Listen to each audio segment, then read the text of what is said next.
বোমা তুমি কি বলতেছো? আর আমি তোমাকে অত্যাচার করব মানে, আর ভাত আমি ফেলে দেবো মানে, এ কি বলতেছো বোমা? আমি তো কিছুই বুঝতে পারতেছি না।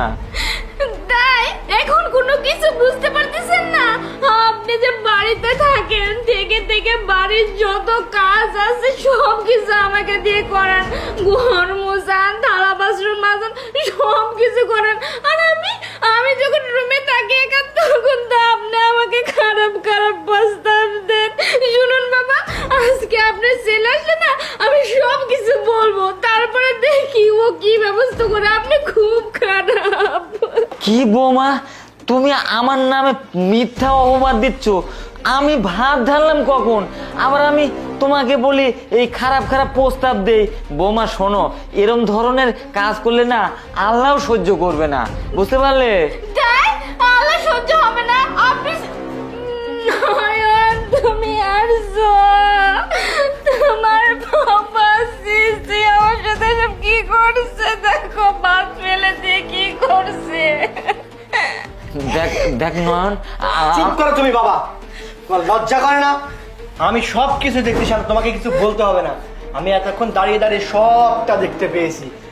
সি, তুমি এই কাজটা করতে পারলে? এটা তোমার ছেলের বউ, মানে তোমার মেয়ের মতো।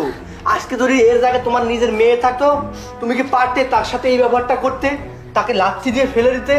তোমার আমার বউ তোমার কত সেবা যত্ন, কত কিছু করে, আর তুমি কিনা শেষ পর্যন্ত এইটা করলে? সি, অন্তত তোমার কাছ থেকে আমি এইটা আশা করি নাই। তোমরা বয়স্ক মানুষে এইসব ব্যবহার করো আর দোষ হয় বৌমাদের, তাই না? ঠিক আছে, আমার বউকে নিয়ে যদি তোমার এতই সমস্যা, আমি চলে যাচ্ছি আমার বউকে নিয়ে, তুমি একলাই থাকো। স্যার দাঁড়ান, এই বাড়ি থেকে আপনার বউ যাবে না আপনার বাবা যাবে সেটা আমি নিজেই বলতেছি। সেটা তুই বলবি মানে? হ্যাঁ আমি বলবো। আপনি কি জানেন আপনার বউ কতটা খারাপ, কতটা নোংরা মনের মানুষ? আর আপনার বাবাকে তো সম্মানই করে না, আর ঠিক মতো তো খাবার দাবারই দেয় না। তুই এসব কি সব আবল তাবল উল্টা পাল্টা কথা বলতেছিস? আমি নিজের চোখে দেখলাম আমার বাবা আমার বউয়ের সাথে কি ব্যবহারটা করে। কি আবল তাবল কথা বলতেছিস? হ্যাঁ হ্যাঁ স্যার, আপনি তো নিজের চোখে দেখছেনই তাই না? তবে যেটুকু দেখছেন না সেটুকু কোনো কিছুই না। আমি আপনাকে দেখাচ্ছি আসল ঘটনা। এই দেখুন,